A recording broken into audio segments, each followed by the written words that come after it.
The day the sky bled, the first ship appeared over Mumbai at 14:37 UTC. It didn't descend with fanfare or warning broadcasts. It simply was, a wedge of obsidian metal 3 kilometers long, blotting out the afternoon sun like a guillotine blade suspended over the city. Within minutes, the sky above every major population center on Earth wore the same shadow. By 15 count, the shooting had started. Not lasers, not plasma. Something worse. Kinetic lances that punched through skyscrapers like they were made of wet cardboard. The shockwaves liquefying concrete and bone alike. São Paulo's financial district collapsed into a canyon of dust and screaming metal.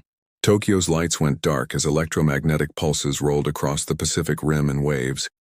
The Eiffel Tower toppled in sections, each one crushed beneath invisible hammers of accelerated tungsten. The world's militaries responded with everything they had. Fighter jets screamed toward the vessels, missiles arcing upward on pillars of smoke and desperation. They never made contact. The alien ships didn't bother with shields, they simply moved, displacing through space in ways that broke the eyes of anyone watching, reappearing kilometers away as munitions sailed harmlessly through empty air. Then came the retaliation. Beams of concentrated light, not burning, but erasing, carved through military installations with surgical precision. Ramstein Air Base in Germany became a glass crater in 4 seconds. The Pentagon's western wing simply ceased to exist, vaporized down to the foundation. Aircraft carriers folded in half and sank burning into the Atlantic, their nuclear reactors adding radioactive steam to the smoke-choked horizons. By nightfall on day 1, the global death toll had exceeded 200 million. The aliens didn't communicate, didn't negotiate. They just worked Colorado Rockies, day 3 Kiravos, had stopped counting bodies on the second day. The highway leading out of Denver was a graveyard of cars and choices. Vehicles abandoned when the fuel ran out, when the roads clogged, when people realized there was nowhere left to run. She picked her way through the wreckage with practiced efficiency, a scavenger's eye scanning for supplies, her rifle slung across her back more for comfort than confidence. Against whatever was up there, bullets felt like prayers. The sky had changed. It wasn't blue anymore, not really.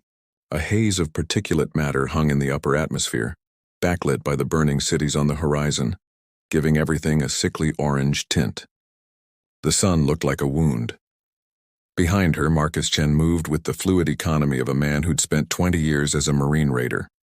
His eyes never stopped moving, cataloging threats, exits, angles of approach. Old habits didn't die, they just found new nightmares to categorize. Kira, stop. She froze. Marcus had gone still, his head cocked, listening. Then she felt it too. A vibration. Deep. Subsonic. It came up through the soles of her boots, through the asphalt, through the bones of the mountains themselves. Not the thunder of alien ships. Those had a shrieking, tearing quality. This was older, resonant, earthquake, she whispered. No.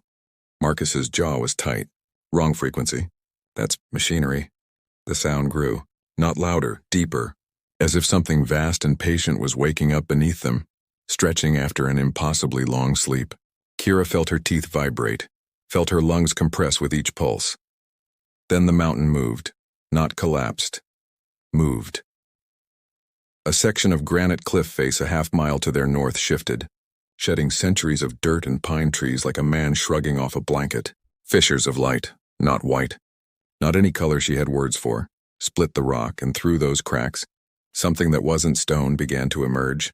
A hand, carved from living mountain, each finger the size of a subway train, veined with that impossible light. It pressed against the earth with slow, deliberate weight, and the ground buckled.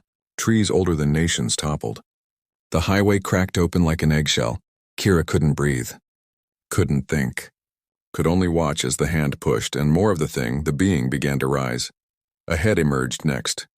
Angular and ancient, its features both geometric and organic, as if something had tried to sculpt the concept of wrath into stone and only partially succeeded. Eyes like molten gold opened, and they looked up, toward the alien ships hovering over the distant ruins of Denver. Holy God, Marcus breathed. The Guardian stood, and the mountain screamed its awakening. Earth remembers. The Guardian rose until it eclipsed the sky 200 meters. 300. The perspective broke Kira's mind. Her brain kept trying to recalibrate it as a statue, a building.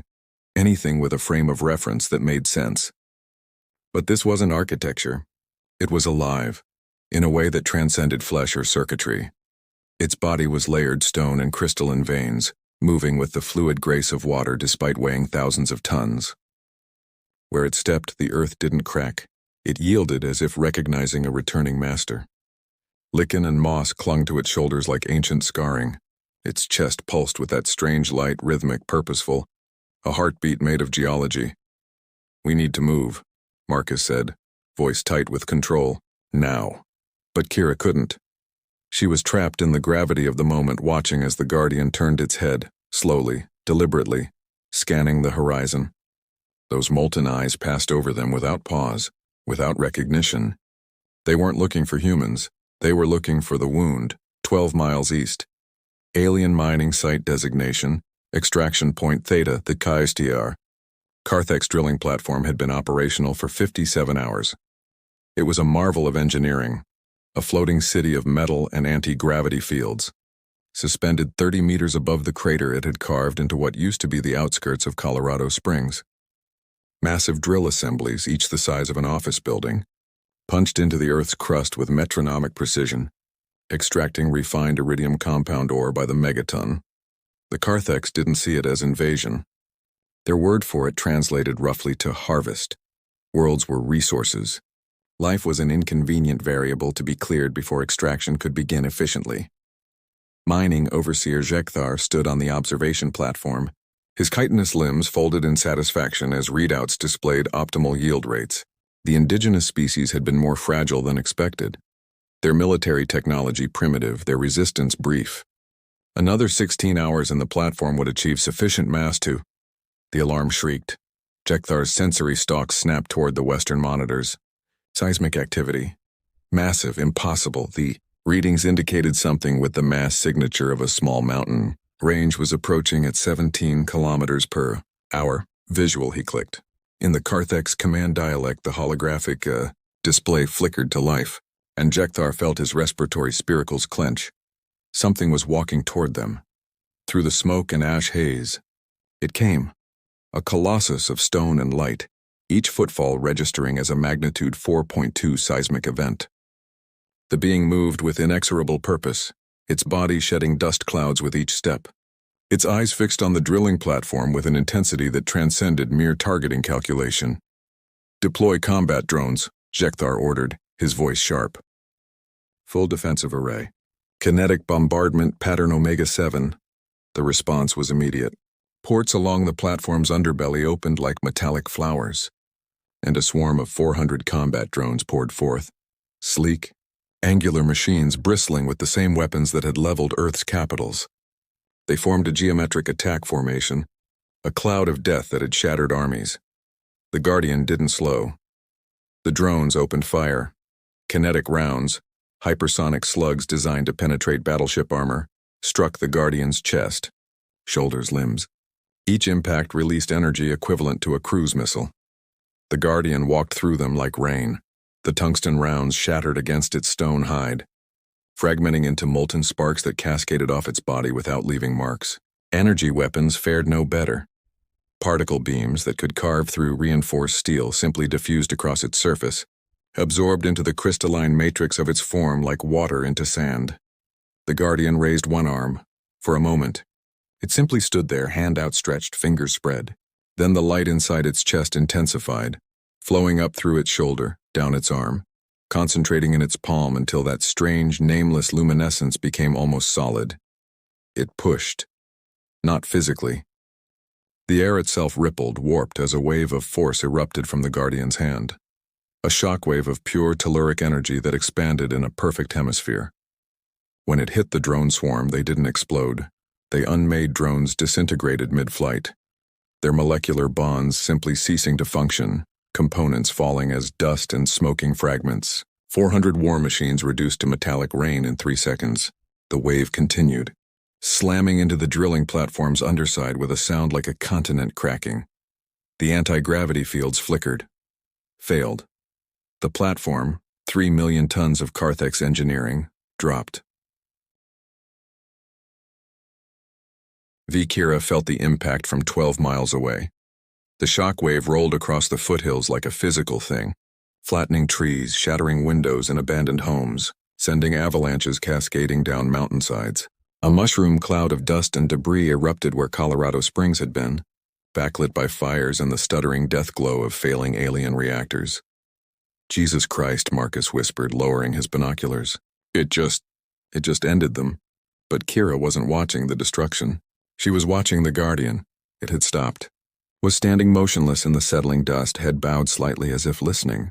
Then with terrible slowness it turned, not toward them but northward. Toward the Rockies. Toward the spine of stone that ran through the continent's heart. And from those mountains light began to answer. First one peak. Then another. Then a dozen, 100. Fissures of that same impossible radiance splitting through granite, limestone, volcanic rock.